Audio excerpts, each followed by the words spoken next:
고통의 멍에 벗으려고 예수께로 나옵니다.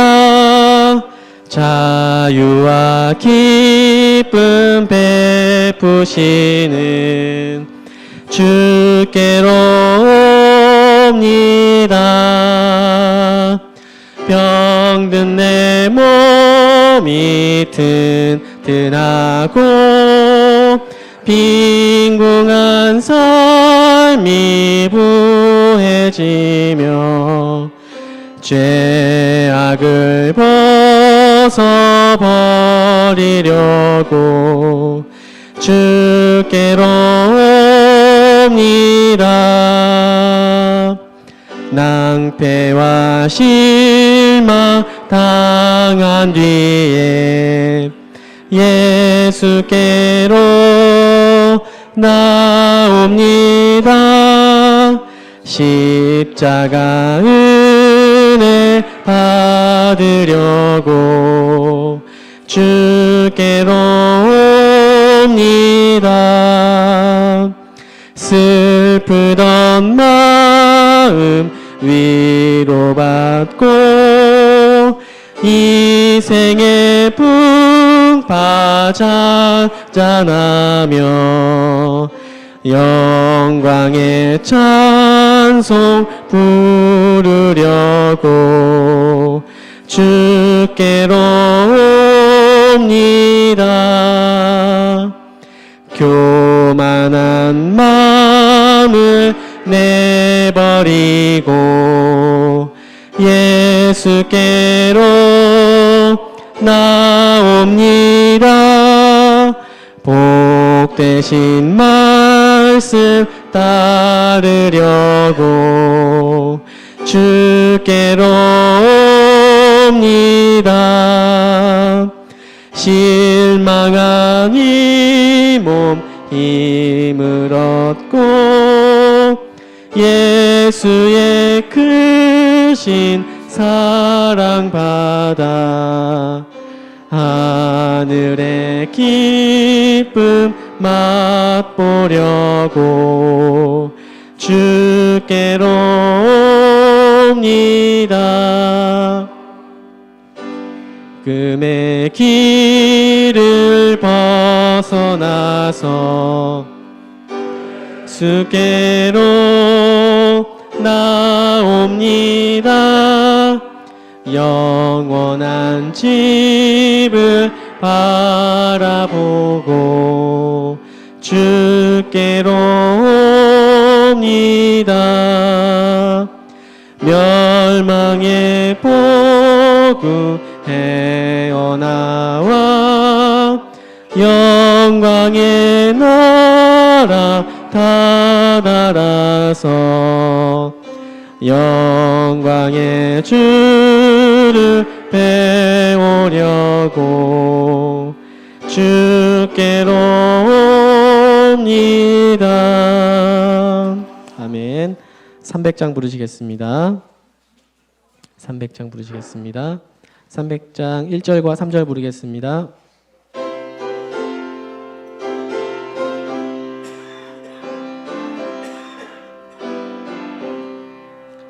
예수 앞에 나오면 모든 죄 사하고 주의 품에 안기어 편히 쉬겠네. 우리 주만 믿으면 구원함을 받으며 영생 복락 멸류관 우리가 2절 부르시겠습니다. 예수 앞에 날마다 은총을 받으며 마음의 기쁨 넘쳐서 감사하리라. 우리 주만 믿으면 구원함을 받으며 명생복락 면류관 우리가 받게. 3절입니다. 예수 앞에 설 때에 흰 옷을 입으며 밝고 빛난 집에서 같이 살리라. 우리 주만 믿으면 구원함을 받으며 명생복락 면류관 우리가 받겠네. 아멘. 우리 다 같이 229장 부르시면서 예배로 인도하겠습니다.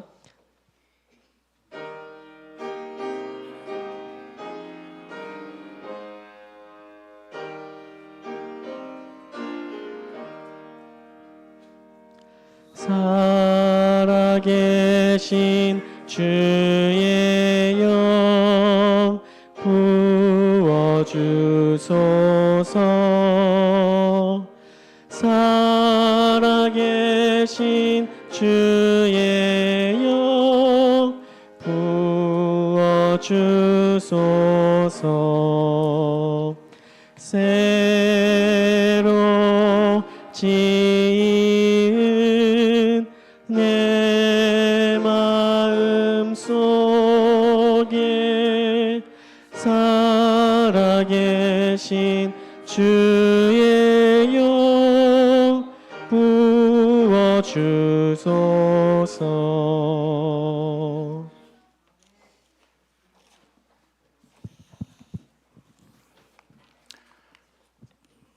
다 같이 묵상 기도하심으로 안식일 환영 예배를 시작하시겠습니다.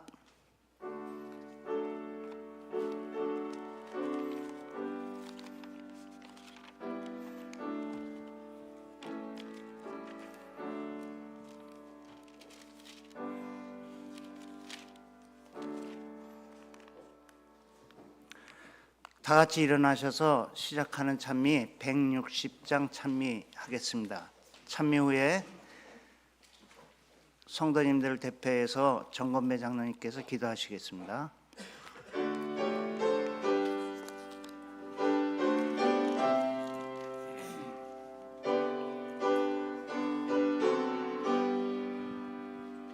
내 사랑하는 그 이름 예수, 복된 예수, 내 귀에 음악 같도다.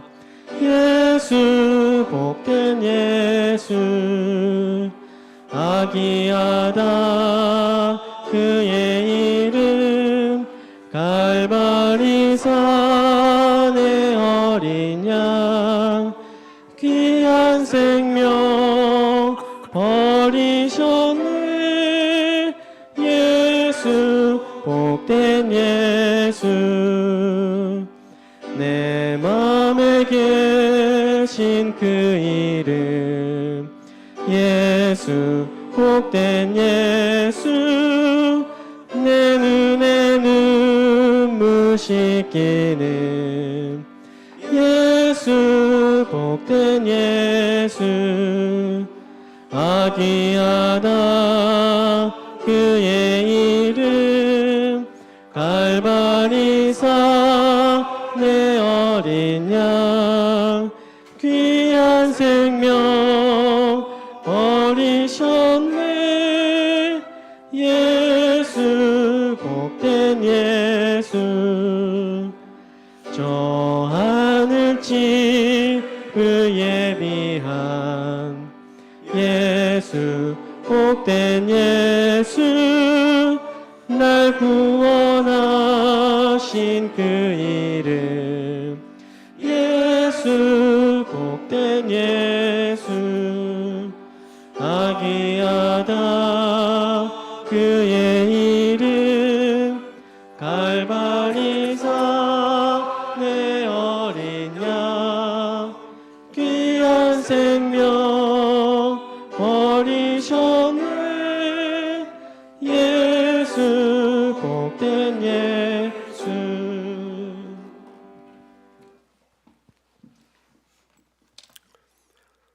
하늘에 계신 우리들의 아버지 하나님, 하나님의 은혜를 만만이나 감사합니다. 또 우리에게 귀중한 3월달을 허락하여 주시고 첫 안식을 맞게 하여 주시니 감사합니다.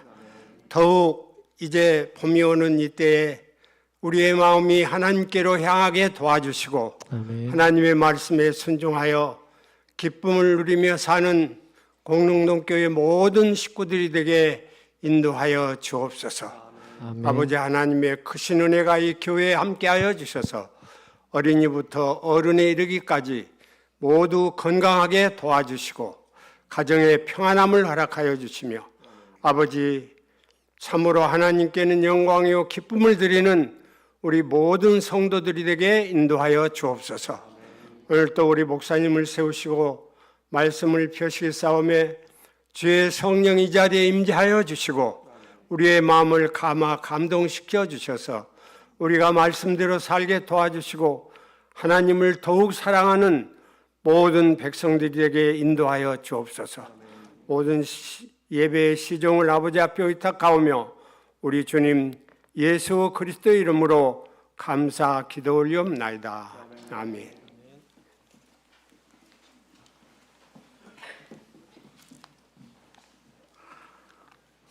어느새 달이 바뀌었어요.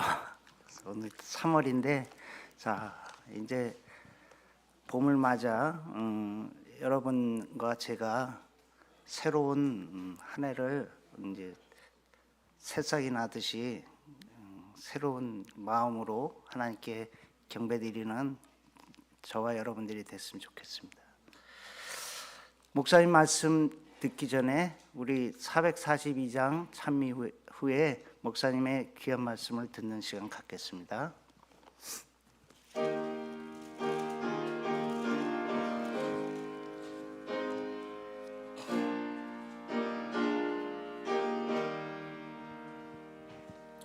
오늘 집을 나서기 전 기도했나요? 오늘 받들은 종 위에 기도했나요?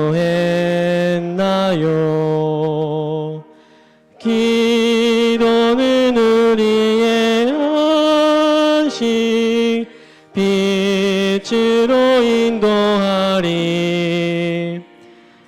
앞이 캄캄할 때 기도 잊지 마시오. 시험 걱정 닥쳐올 때 기도했나요? 나의 앞길 막는 친구 용서했나요? 기도는 우리의 안식 빛으로 인도하리. 앞이 캄캄할 때 기도 잊지 마시오. 마음에 분노 가득 찰 때 기도했나요? 주가 친히 함께하면 능히 이기리. 기도는 우리의 안식 빛으로 인도하리. 앞이 캄캄할 때 기도 잊지 마시오. 나의 일생 다가도록 기도하리라. 주께 맡긴 나의 생애 영원하리라. 기도는 우리의 안식 빛으로 인도하리. 앞이 캄캄할 때 기도 잊지 마시오.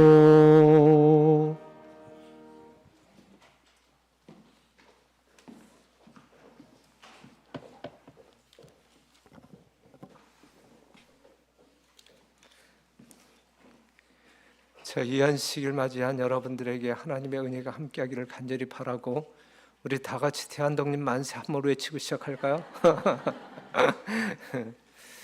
이 나라에 큰 외침이 있었습니다. 그렇죠? 그 다음에 해방을 맞이했고, 이스라엘 백성들이 애굽에서 이제 생애할 때에 하늘을 향하여 큰 외침이 있었어요. 그 후에 유월절이라고 하는 어떤 그 해방이 그들에게 있었고요. 오늘 이 시간에는 예수님이 이 땅에서 보낸 마지막 유월절, 그 사건을 우리가 지금 공부하도록 하겠습니다. 예수님의 마지막 유월절, 예수님은 제자들과 함께 어느 다락방에 이제 자리를 하게 되었죠. 이 유월절에 이제 유월절 양이신 예수 그리스도가 이제 구별돼요. 이제 몇 시간 뒤에 유월절 양의 제물로 이제 드려질 시간이 되었습니다. 진노의 잔, 죄로 말미암은 진노의 잔 남김없이 마실 시간이 이르러 오고 있다. 이제 이거죠. 바로 그 아주 엄숙한 그 시간에 이 예수님은 다른 많은 사람들과 함께 계시지 아니하고 오직 제자들과만 함께 하고 싶었어요. 그래서 이 다락방에 제자들과만 같이 모여서 이제 시간을 보내게 됩니다.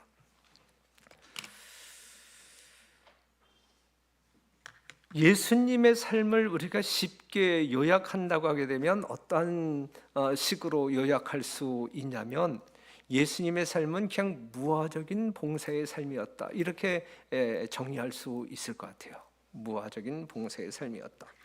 마태복음 20장 28절에 있는 말씀을 보면, 예수님이 이 땅에 온 것은 섬김을 받으려 함이 아니라 도리어 섬기려 하고 자기 목숨을 많은 사람의 대속물로 주려 함이니라.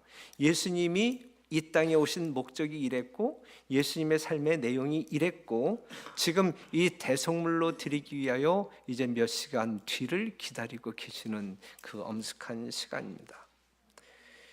예수님은 이러한 목적으로 이 땅에 오셔서 이렇게 생애하셨는데, 예수님의 제자들은 스승의 그것을 아직 배우지는 못했다, 이렇게 말할 수 있습니다.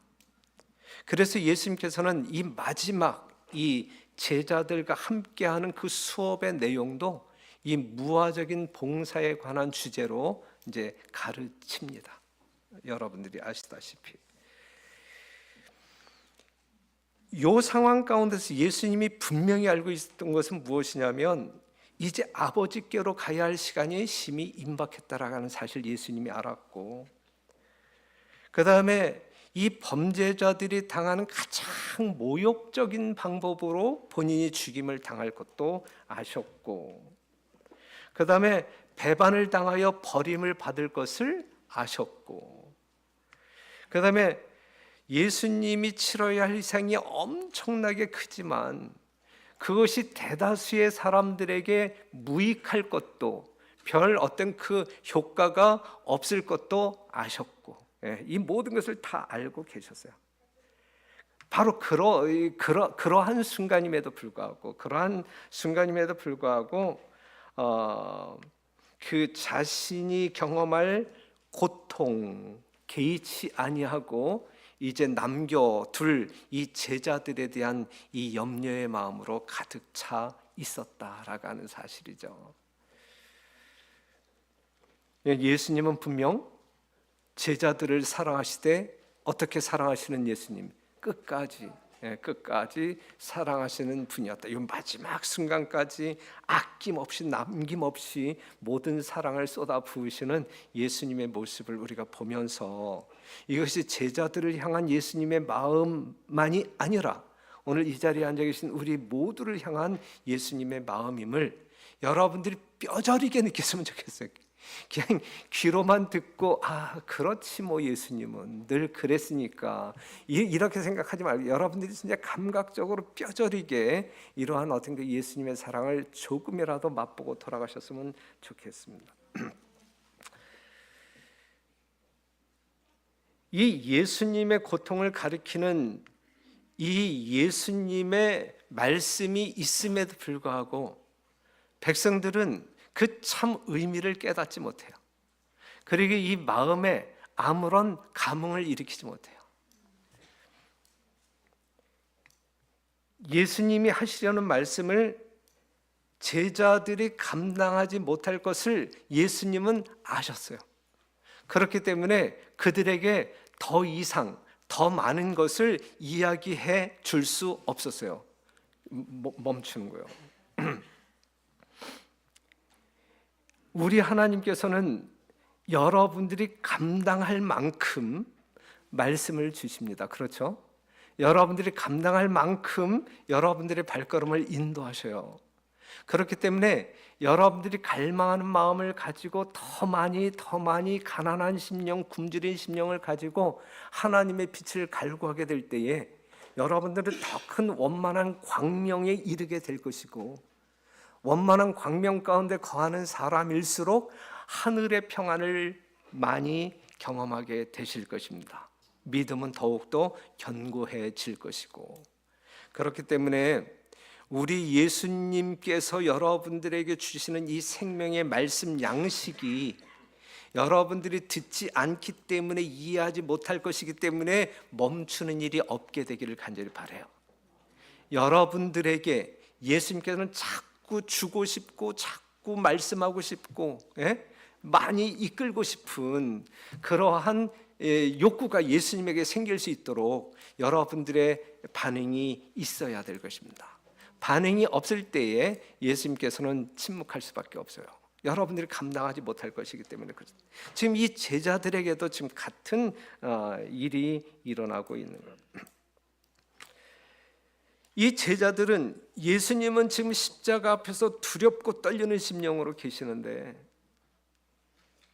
이 제자들은 이 예수님의 분위기에 동화되지 못하고 그냥 자신들의 자리 다툼으로 이제 아주 이 열성을 다하는 아주 이 분위기에 전혀 어울리지 아니하는 그들의 모습을 우리는 성경을 통해서 볼 수 있잖아요. 그렇죠? 예수님은 지금 십자가를 향하여 나아가고 있는데 이 제자들은 예수님의 뒤를 쫓아가면서 뭐 하고 있는 거예요? 자리 다툼에 대한 어떤 논쟁을 하고 있는 거예요. 이건 전혀 이 분위기에 어울리지 않죠. 그렇죠? 이 안식일의 이 예배 분위기에 어울리는 여러분들이 되어야 돼요. 이 마지막 시대를 살아가고 있는 이 재림 성도들이 가져야 할 그러한 분위기에 여러분들이 동화되어야 합니다. 그 분위기에 맞지 아니하는 삶을 사는 것은 참으로 어색해요. 보기 민망해요. 그렇죠? 우리들의 영적인 삶이 어느 누가 본다 할지라도 민망한 삶이 되어서는 아니 될 것입니다. 참 조화롭고 그리하여 뭔가 어떤 그 기쁨이 이렇게 담을 수 있는, 기쁨을 담을 수 있는 그러한 모습으로 살아야 할 것입니다. 예수님이 이제 이러한 상황 가운데 있을 때 그들은 서로 비교하고 평가하고 자기 자신을 첫째로 내세우는 일에 아주 급급했단 말이죠. 여러분들이 아는 대로 이러한 상황 가운데서 야고보와 요한이 뛰쳐나가서 주의 나라가 임하실 때에 나는 오른쪽 나는 왼쪽 이렇게 이 모습을 이 형제들의 모습을 본 이 유다의 마음은 어떻게 움직였을 것 같아요? 아주 분노했어.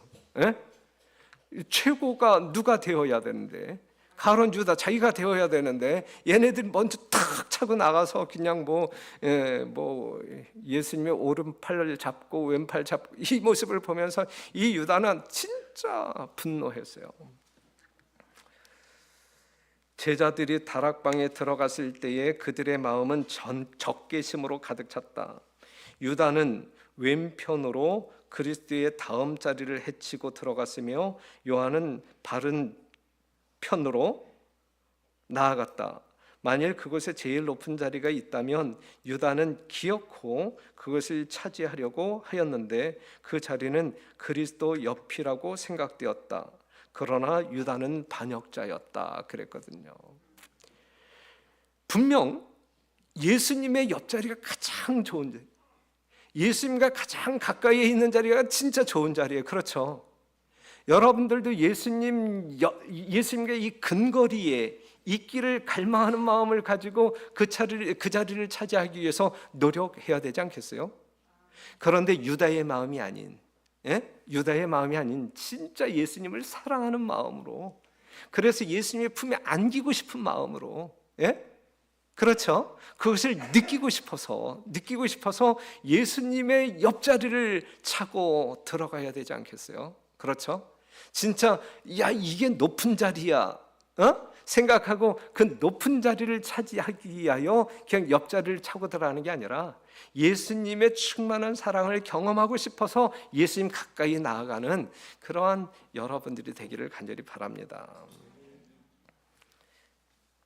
이러한 알력 뒤에 또한 어떠한 알력이 있었냐면 이제 자리에 앉았잖아요. 여러분들이 이미 다 아시는 내용이잖아요. 그렇죠? 이 유대인들의 관습 중에 손님들이 들어가게 되면 집에 있는 아인이 그 손님들의 발을 씻기어야 됐잖아요. 그렇죠? 지금 예수님이 앉은 다락방에 물 항아리가 있었어요? 수건이 있었어요? 다 준비되었어. 그런데 뭐가 없었어요? 종이 없었어요. 종이 없었어요. 그런데 종이 없었어요? 아니면 종이 있었는데 종의 일을 안 한 거예요? 이 12 제자들은 예수님을 쫓아다니면서 예수님을 뭐라 불렀어요? 주여 주여 그랬어요. 주여 주여.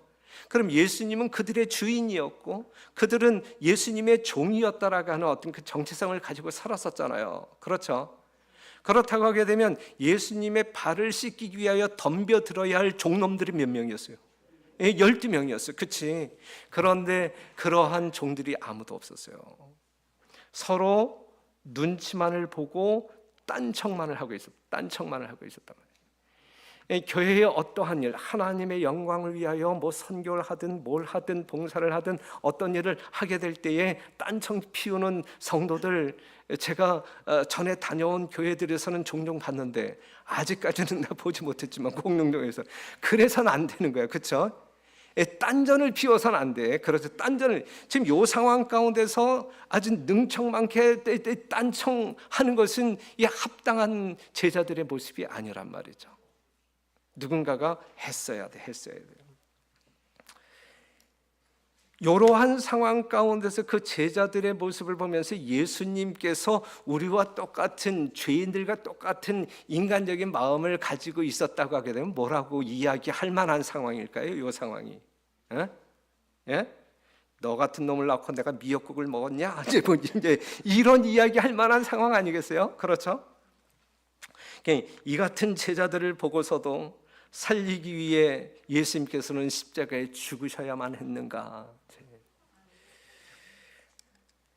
서로 봉사하려고 움직이는 제자는 한 사람도 없었다. 한 사람이라도 있어야 되는데, 한 사람이라도 있어야 되는데, 우리 교회는 너무 많아서 탈인데 한 사람이라도 있어야 되는데, 그죠?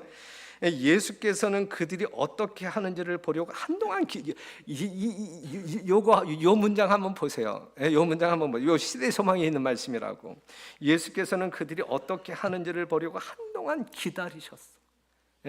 누가 혹시나 누가 눈치를 약간 다 이렇게 얼굴을 쳐다보면서 누가 너는 하겠지 기다리셨단 말이죠. 그런데 없었어요. 그 기다림에 부응하는 사람이 없었어요. 그 다음에 거룩한 교사이신 예수께서는 식탁에서 일어나셨다. 한참을 기다리다가 결국은 기다리셨다. 일어나셨다. 그리고 겉옷을 벗고 수건을 허리에 두르셨죠. 이 예수님이 겉옷을 벗으셨단 말이에요. 이 예수님은 어떠한 옷을 입고 있어야 할 분인데요. 예? 왕의 옷을 입고 있어야 할 분인데 그 옷을 벗으시고 이 종의 모습으로 이제 그 제자들 앞에 서는 거예요. 요한복음 13장 5절에 있는 말씀, 이에 대야에 물을 담아 제자들의 발을 씻기시고 그 두르신 수건으로 씻기기를 시작하여 그랬어요. 예수님은 이 시간 제자들에게 뭘 주시고 사랑을 주시고 그 다음에 마지막 교훈을 주시는 거예요. 사랑을 주면서 마지막 교훈을 주시는 거예요. 예. 우리는 이 사랑 받아야 되고 이 교훈 받아야 합니다. 예? 그분은 당신의 충만한 신성을 의식하셨지만 예수님의 신성을 의식하셨지만 당신은 왕관과 왕복을 벗으시고 종의 형체를 취하셨다. 이 땅에 오실 때 그랬단 말이죠. 지상 생애에서 그분이 마지막으로 행하신 일들 중에 하나는 몸소 종과 같이 수건으로 허리를 두르시고 종의 일을 행하신 것이었다 그랬어요. 하늘 보좌를 버리시고 종의 형체를 가지고 이 땅에 오신 예수님, 그러한 모습으로 33년을 사셨던 그 주님, 이 마지막 시간, 마침표를 찍는 이 시간에 몸소 수건을 두르시고 진짜 종의 모습으로 마지막을 장식하셨다. 이게 예수님의 생애. 예? 이 예수님의 생애를 한마디로 요약하면 뭐라 그랬어요? 예? 무화적 봉사의 삶이었다. 이것이 하늘에서 그 예수님과 함께 살아야 할 우리들의 모습이어야 된단 말이죠. 예수님은 이러한 모습인데 우리가 이러한 모습이 아닐 때 그 예수님과 동행할 수 있나요? 하늘에서 함께 거할 수가 있나요? 아니잖아. 그렇죠. 아니잖아. 그렇죠? 그렇기 때문에 예수님이 이러한 삶을 사셨다고 하게 되면, 예수님의 삶의 내용이 이것이었다고 하게 되면 우리들의 삶의 내용도 그러한 것이어야 되기 때문에 예수님께서는 마지막 순간에도 그 마지막 교훈으로 그것을 가르치셨던 것이란 말이죠. 그것을 배워야 되는 거예요.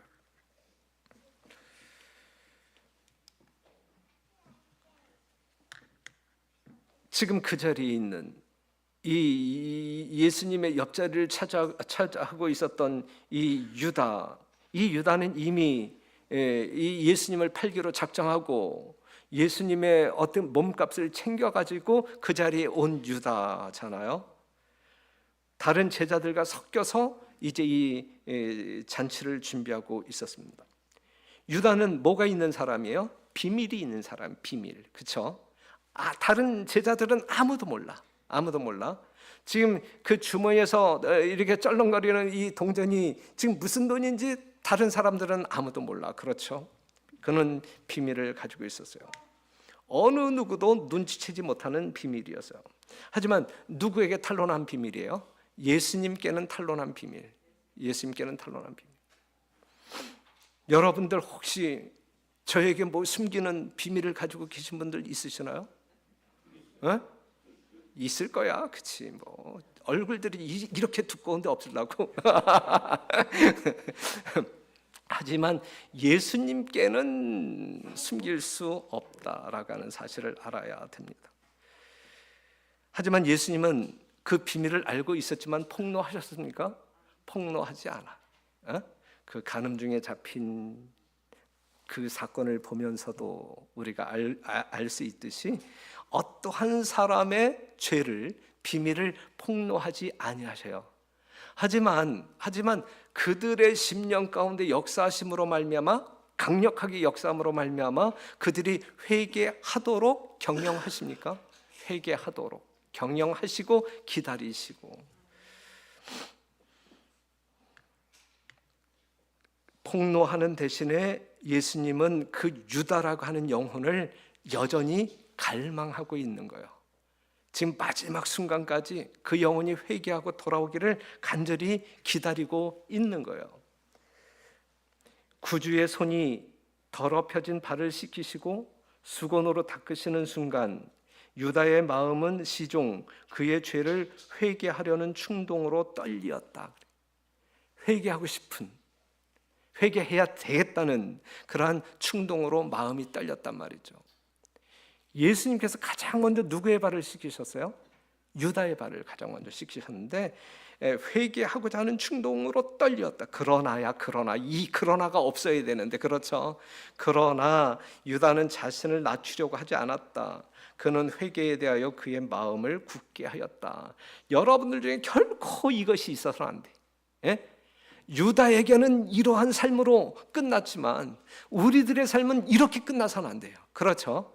그렇기 때문에 성령께서 여러분들의 마음을 부드럽게 접근하시고 이렇게 만지작거리실 때, 어떠한 죄로 일지라도 이 양심의 가책을 느낄 때에 회개하기를 내일로 미루지 말고 깨닫는 즉시 회개함으로 말미암아 용서를 체험하는, 뭔가 이 죄의 착고에서 자유함을 누리는 여러분과 제가 되기를 간절히 바랍니다. 이것이 주님께서 여러분들에게 바라시는 간절한 마음이십니다. 예수님이 다른 제자들의 발을 씻겨주시는 이 예수님의 모습을 보게 될 때에 이 유다는 화가 났어요. 성이 났어요. 그렇죠? 예수 같은 지체 없으신 분이 왜 저러는 거야? 진짜 주책 없이 왜 진짜 격떨어지게 왜 저러는 거야? 그러면서 사실 분노했어요. 식탁에서 자리를 택하는 일에 있어서 유다는 자신이 첫째 자리를 차지하려고 하였고, 그리스도께서는 종으로서, 누구의 종으로서? 유다의 종으로서 유다를 첫째로 섬겼다. 유다가 가장 미워하였던 요한은 제일 마지막으로 봉사를 받았다. 그러나 요한은 이것을 견책으로나 멸시로 여기지 않았다. 제자들은 그리스도의 행동을 지켜보고 크게 감동을 받았다 그랬어요. 이 마지막 이 다락방에서, 이 마지막 만찬 자리에서 이 예수님이 이 제자들의 발을 씻기는 이 사건을 통하여 이 제자들의 마음은 크게 감동받았고 크게 뉘우쳤고 상당히 겸손해졌고, 실제적으로 이것 때문에 이러한 목적으로 마지막 때까지, 예수님 오실 때까지 이 예식을 하라고 명령하신 거예요. 우리가 1년에 이렇게 2번 또는 4번 이러한 어떤 그 세종 예식이라든지 성만찬 예식을 통하여 그냥 하나의 행사로 치루어서는 안 돼. 그죠? 진짜 이러한 어떤 그 진정한 어떤 그 의미를 우리가 깨닫고 그것이 체험되어져야 돼. 그죠? 지금 이 예수님의 제자들이 예수님께서 발을 씻기시는 모습을 통하여 정말 무화적인 봉사가 무엇인지, 예수님의 진정한 사랑이 무엇인지, 성품이 무엇인지 깨닫고 되었단 말이에요. 누구 빼놓고? 유다 빼놓고 다른 제자들은 그 시간에 그러한 감동을 받으면서 이 예수님의 품성과 동화되었단 말이에요. 그렇기 때문에 요한이 제일 마지막으로 봉사를 받았지만 그것 때문에 이렇게 컴플레인 결코 하지 않았어요. 그렇죠? 이유는 바로 그들이 변했기 때문에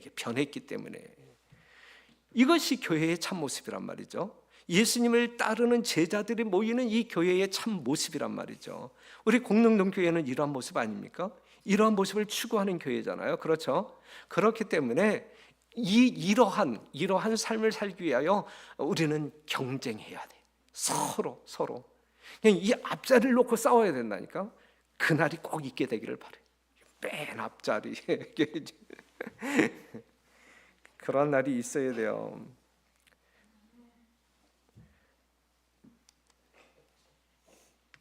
그 다음에 이제 요한복음 13장 6절에 있는 말씀을 보게 되면 시몬 베드로에게 이르시되 가로되 주여 주께서 내 발을 씻기시나이까 그랬어요. 이제 이 베드로의 발을 씻기려고 할 때에 이제 베드로가 다른 제자들의 발을 씻길 때 침묵이 흘렀잖아요. 침묵이. 말하는 사람 아무도 없었어. 예수님, 어떻게 예수님이 제 발을 씻기십니까? 이제 앉으시죠. 제가 씻기. 이렇게 말하는 사람 아무도 없었어요. 그렇죠? 그러다가 이제 베드로가 드디어 이제 입을 여는데 이 말을 열었어요. 그의 마음이 깨졌어요. 뭐 때문에 깨졌어요? 예? 그리스도의 겸손을 보았기 때문에, 알았기 때문에 깨졌어요. 그는 부끄러움으로 가득 찼다. 그런데 이제 7절에 있는 말씀을 보면 예수께서 대답하여 가라사대 나의 하는 것을 내가 이제는 알지 못하나 이후에는 알리라 그랬어요. 예. 지금 예수님이 하는 이 행위가 무엇인지 정확히 네가 깨닫지는 못하지만 깨달을 날이 있을 것이다 라고 이야기하고 있어요.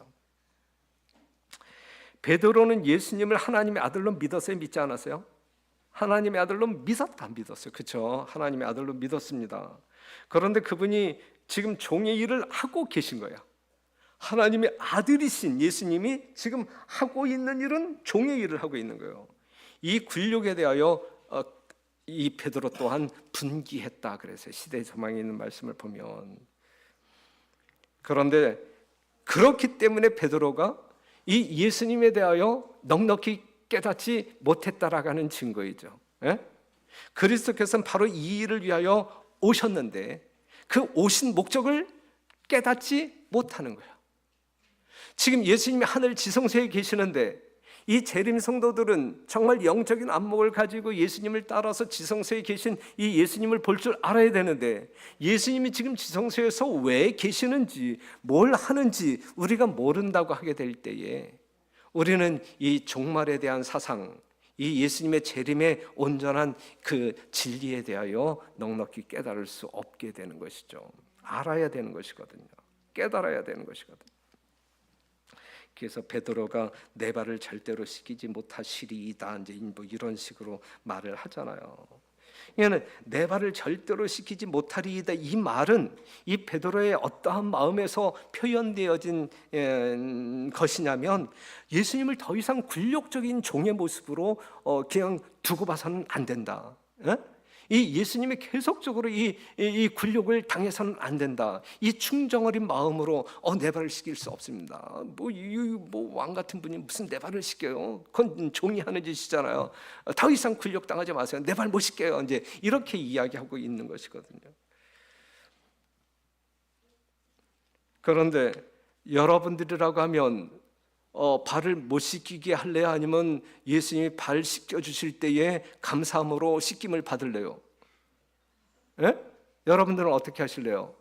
받아야 돼요? 아니면 이 베드로처럼 못해요 라고 이야기해야 돼요? 예? 또 곤란한 질문이에요 이게? 자, 우리들의 유익을 위하여 준비된 것은 무엇이든지, 여러분들을 위하여 준비된 것은 무엇이든지 감사한 마음으로 받아들이고 그리스도를 위하여 열심히 봉사하는 것이 가장 진정한 겸손이다 그랬어요. 예수님께서는 주시려고 하는데 이걸 내가 어떻게 받아요? 이건 겸손이 아니란 말이에요. 예수님께서 여러분들을 위하여 준비한 모든 것들, 주시고자 한 약속들, 그것들을 우리가 믿고 예수님께서 주실 때 넙죽넙죽 받는 게 예수님께서 보실 때는 참 아름다운 제자들의 모습이란 말이죠. 이걸 제가 어떻게 받아요? 못 받아요. 예수님 이 일을 하시면 어떻게 해요? 난 내 발을 씻길 수 없어요. 이건 겸손이 아니란 말이에요. 이게 겸손이 아니죠. 다시 한번 읽어드리면, 우리들의 유익을 위하여 준비된 것은 무엇이든지 감사한 마음으로 받아요. 그냥 당연한 것을 받지 말고 감사한 마음으로 받아들이고, 그냥 꿀꺽하지 말고 그리스도를 위하여 열심히 봉사하는 것이 가장 위대한 겸손이다. 꿀꺽하지 말고 제발 그리스도의 영광을 위하여 봉사하란 말이죠. 이게 우리들의 참 모습이어야 된다. 내가 너를 씻기지 아니하면 내가 나와 상관이 없느니라, 예수님께서 대꾸하잖아요. 예수님은 제자들의 먼지 묻은 발을 지금 씻기고 있는 거예요. 그런데 실제적으로 예수님이 씻은 것은 그들의 먼지 묻은 발을 씻기셨을까? 아니면 죄로 때 묻은 그들의 마음을 씻어 주었을까? 그들의 마음을. 그들의 마음을 더 높은 정결을 의미하고 있다 그랬어요. 예수님의 제자들의 발을 씻기신 것은 더 높은 정결의 의미를 가지고 있었는데, 그것은 뭐냐면 진짜 예수님이 닦고 싶은 것은 더러워진 발이 아니라 마음이라 이거죠. 마음. 여러분들의 더러워진 마음, 죄로 말미암아 얼룩진 마음을 정결케 하고 싶은 마음이 지금 하늘에 계신 예수님, 이 땅에 사셨던 예수님의 본심이다라고 하는 사실을 기억하시고, 이러한 예식을 우리가 내일 이 성만찬 예식 또는 어떤 그 세종 예식을 통하여 지금 이렇게 마음속 깊이 지금 의미를 부여하고 예식에 참여했으면 좋겠어요. 진짜. 그래서 아주 예수님의 사랑을 충만히 경험하는 그러한 분들이 되기를 간절히 바랍니다. 그랬을 때에 베드로가 주여 내 발을 뿐만 아니라 손과 머리도 씻겨 주옵소서. 이미 목욕한 자는 발만 닦으면 된다. 이제 이러한 이야기. 여기서 이미 목욕한 자는 여러분들이 아시는 대로 이미 침례 받음으로 말미암아 거듭난 자, 그렇죠? 그런데 침례받고 거듭났지만 우리는 또 이 죄와 뒹구는 삶을 살잖아. 또 더러워지는 삶을 살잖아. 그럴 때 우리는 이제 발을 씻는 거야. 그렇죠? 이미 거듭난 사람들에게 묻은 이 죄의 오점들을 회개함으로 말미암아 정결케 하는. 그래서 우리가 요한계시록을 보게 되면 의의 두루마리를 빠는 자들이 복이 있다 그랬어요. 우리는 늘 빠는 생애를 살아야 돼요. 회개하는 생애를 살아야 돼요. 그래서 우리의 마음을 늘 정결케 되는 그러한 마음의 상태를 유지해야 되는 것입니다.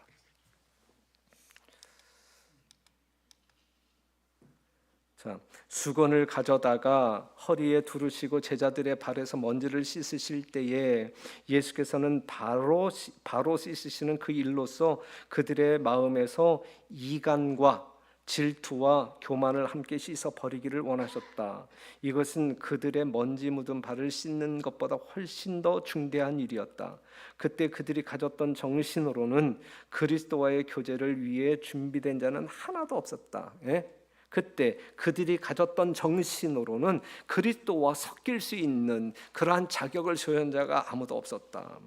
겸손과 사랑의 상태로 돌아가기 전에는 그들이 유월절 만찬에 참석하거나 혹은 그리스도께서 세우시려고 하시는 기념 예식에 참여할 준비가 될 수 없었다 그랬어요.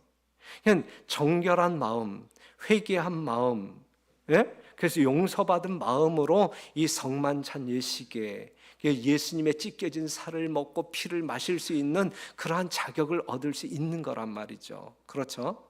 그렇기 때문에 우리가 내일 이 발 씻기는 세종 예식을 할 때 오늘 저녁에라도 아직 시간이 있으니까 성도들끼리 뭔가 어떤 그 불편한 마음을 가지고 있다고 하게 되면 정말 간절히 기도하고 상대를 위하여 간절히 기도하고 전화로라도 야, 우리 안식일 맞이하게 됐는데 우리 예수님 만나러 내일 교회에 가야 되는데 우리 정말 화평한 마음으로 서로 용서한 마음으로 교회에 참석하여 함께 찬미 부르고 예배 드리자.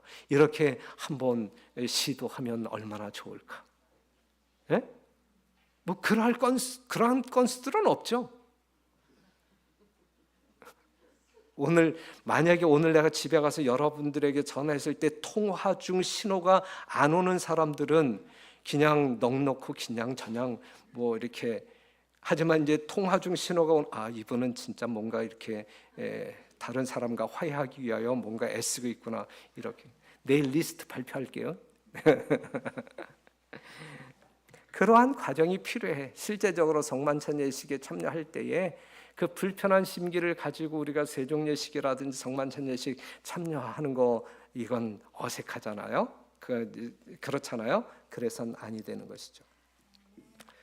그 다음에 그들의 마음은 정결해야만 하였다. 교만과 이기심이 알력과 증오심을 일으켰으나 이 모든 것을 예수께서는 그들의 발을 씻기심으로 씻어 버리셨다. 감정의 변화가 일어났다. 그들의 발을 씻기심으로 말미암아 그들의 심령의 감정의 변화가 일어났다. 그들을 바라보시며 예수께서는 너희가 다 깨끗하다고 말하실 수 있으셨다. 이제 그곳에는 마음의 연합과 서로 사랑함이 있었다. 그들은 겸손하고 온순하게 되었다. 유다 외에는 모두가 다 가장 높은 자리를 다른 사람에게 양보하려고 하였다. 참 짧은 시간에 이러한 변화가 있었단 말이에요. 그러니까 우리는 우리의 삶을 변화시키는데 물론 필생의 싸움이지만 정말 순간적으로 우리의 마음이 삶이 바뀔 수 있어요. 예수님의 진정한 사랑을 접촉하게 될 때, 그렇죠? 우리가 예수님의 옷자락을 만짐으로 말미암아 하나님의 능력을 체험할 때에 순간적으로 12년 동안 앓고 알았던 혈류병에서 노임을 받잖아요. 그렇죠? 이것이 영적인 세계에서도 정신적인 세계에서도 이러한 변화를 경험할 수 있는 것이거든요. 이게 육체적인 문제의 변화만이 아니란 말이죠. 그렇죠? 여러분들이 하룻밤 사이에 놀라운 변화를 경험할 수 있어요. 오늘 이 말씀을 들으면서 이 시대의 소망에 있는 말씀을 들으면서 여러분들 심령 가운데 뭔가 터치가 된 어떤 그 성령의 음성을 듣는 자가 있다고 하게 되면 내일 아침 이 교회 오실 때 전혀 다른 표정과 모습으로 오실 수 있는 거예요. 그렇죠? 그것이 진정한 변화란 말이죠.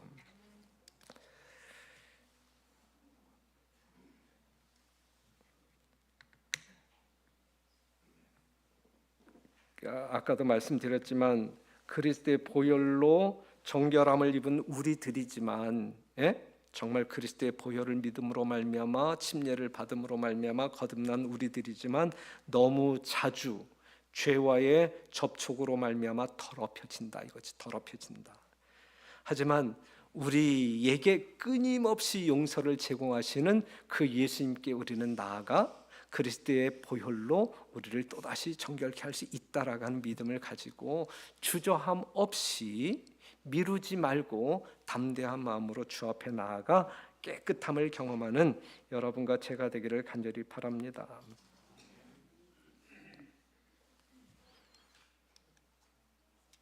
자, 이제 이러한 모습을 보여주신 주님께서는 13장 14절에 있는 말씀을 보게 되면 내가 주와 또는 선생이 되어 너희 발을 씻겼으니 너희도 서로 발을 씻기는 것이 옳으니라. 내가 너희에게 행한 것 같이 너희도 행하게 하려 하여 본을 보였노라 그랬어요.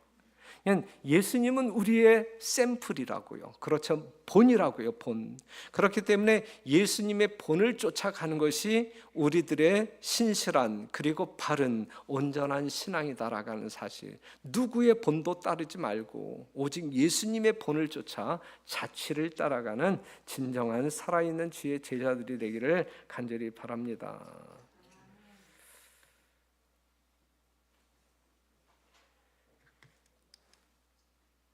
당신의 생애와 교훈으로 그리스도께서는 하나님 안에 그 기원이 있는 무아의 봉사에 대한 완전한 모분을 보이셨다.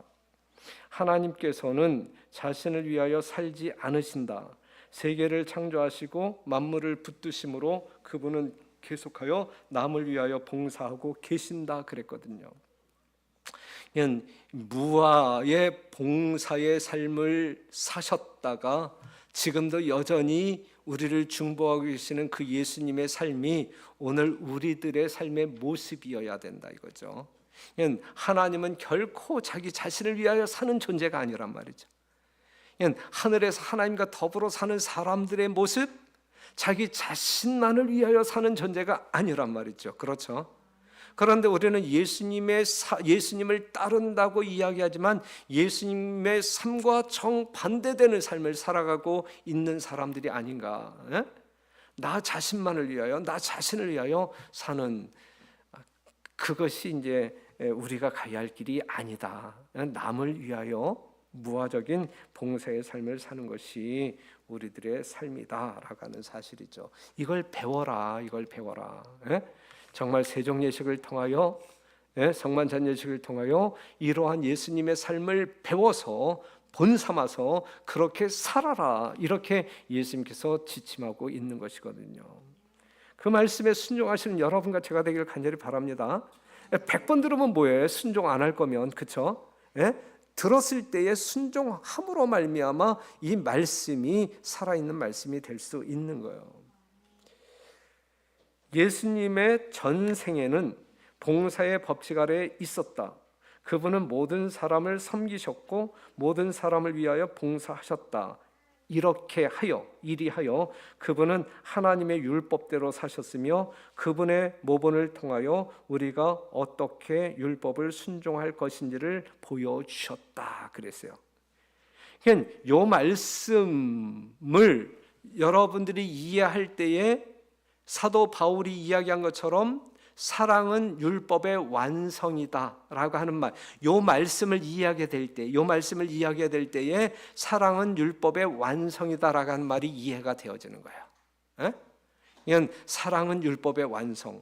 우리가 정말 이 봉사의 법칙 아래 있을 때에 우리는 율법의 요구에 합당한 삶을 살게 되는 것이고, 그렇기 때문에 이 무화적인 봉사, 이 사랑의 삶이 그것이 율법을 완전케 하는 것이다라고 하는 사실이죠. 그냥 이러한 삶은 전혀 나와 상관이 없는데요. 안식일을 거룩하게 지켜야 된다. 뭐 그냥 문자 그대로 그냥 이렇게 율법적으로 지키려고 하지 말고 요 정신 아래에서 하나님의 율법이 문자적으로 지켜져야 되는 거예요. 그렇죠? 이러한 마음은 없는데 하나님의 율법이 문자적으로 지켜질 때 그것은 열매 없는 행함이 되는 거예요. 구원에 이룰 수 없는 어떤 그 행함이 되는 것이란 말이죠. 요 정신 아래서 하나님의 율법이 문자 그대로 여러분들의 삶 가운데서 순종되어질 때에 이것이 합당한 율법주의자가 되는 거예요. 율법 준수자가 되는 거예요. 율법 준수자가.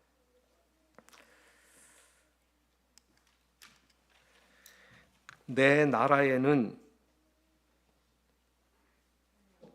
편애와 최상권의 원칙은 없다. 유일의 위대함은 겸손의 위대함이다. 유일의 영예는 다른 사람을 헌신적으로 봉사하면서 찾을 수 있다. 그랬어요. 유일이야, 유일. 유일의 위대한 겸손은 위대함이다. 유일의 영예는 다른 사람을 헌신적으로 봉사하면서 찾을 수 있다 그랬거든요. 자, 이 말씀만 보고 마칠게요. 성만찬 예식에 앞서 행하는 의식은 이 오해들을 제거하고 인간에게서 이기심을 쫓아내며 자고의 버팀에서 내려와 그의 형제를 섬기도록 겸손한 마음으로 이끄는 의식이다 그랬어요. 이 의미를 분명히 깨닫고 내일 우리가 경험하는 이 성만찬 예식이 여러분 일생 일대에 있어서 진정 이 하나님께서 주시는 그 의미와 아주 일치되는 합한 그러한 거룩한 예식이 되기를 간절히 바랍니다.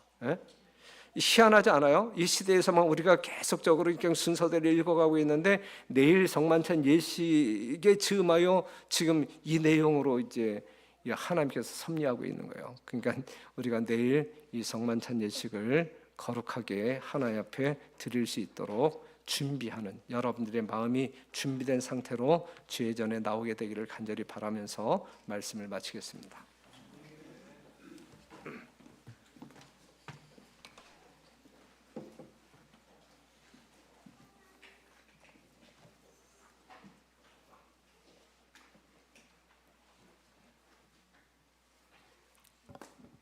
찬미가 266장입니다.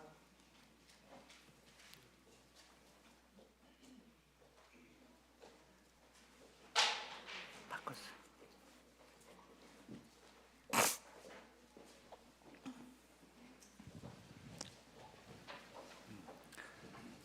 찬미가 266장 부르신 후에 목사님의 기도로 모든 예배 순서를 마치겠습니다.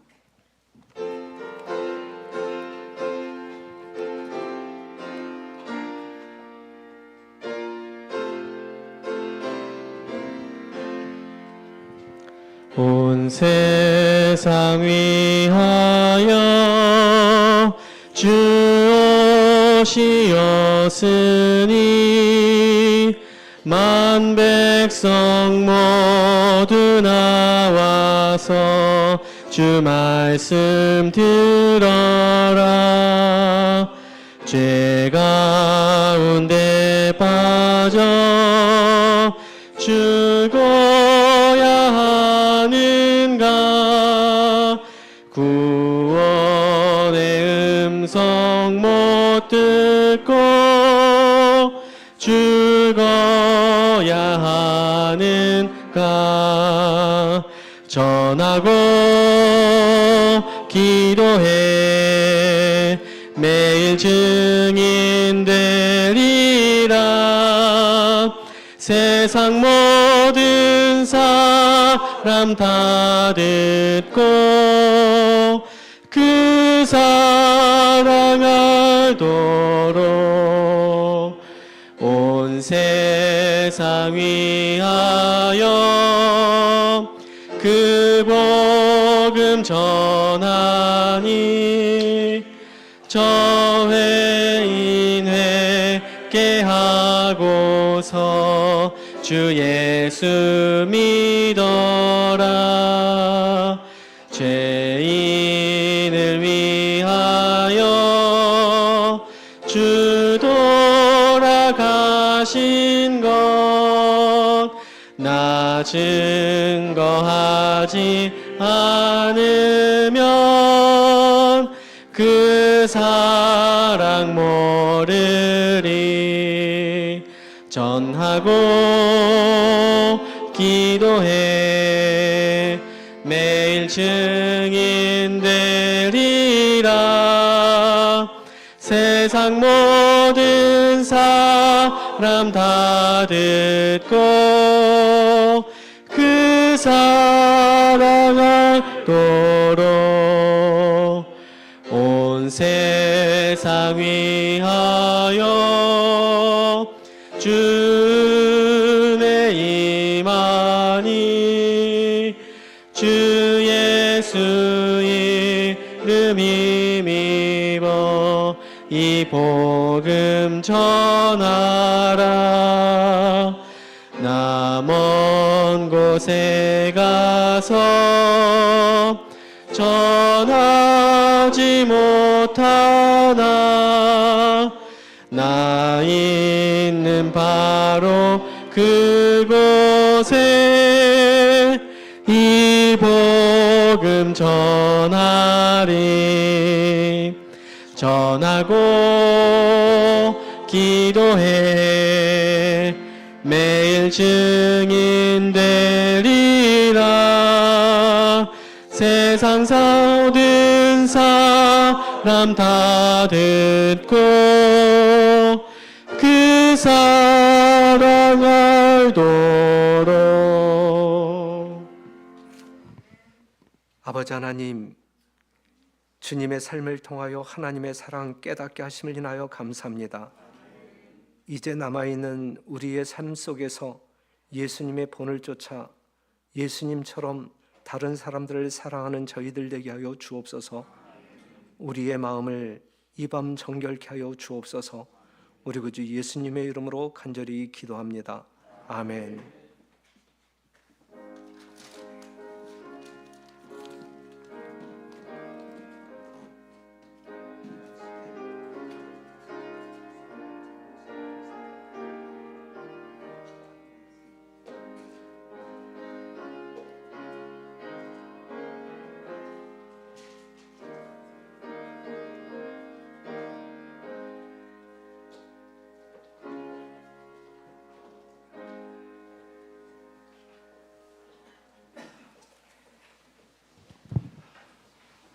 내일 성만찬 예식 봉사자들은 가시지 말고 남아주세요.